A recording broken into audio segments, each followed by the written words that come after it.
Takže já přijímám výzvu od Verči Lehký tady, prosím vás, podívejte se na mě. Vyzvala mě k tomu, že když vypiju tejto pivo, takže já výzvu přijímám a snad to vypiju na jak. A nominuju. Ne. Ježiši. Tak já to vypiju. Teďka. Hnedka. Dělej, mám slabou baterku, vole. Tak jo, vole. Bočínka. Počkej. Musím chytnout ten správnou trubku. Sledujte.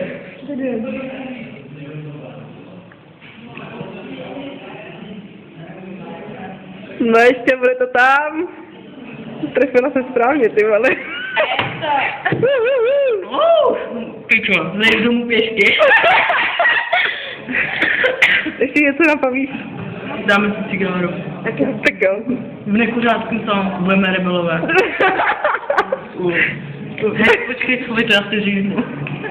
Který? Ne, já to nemůžu dělat na kameru.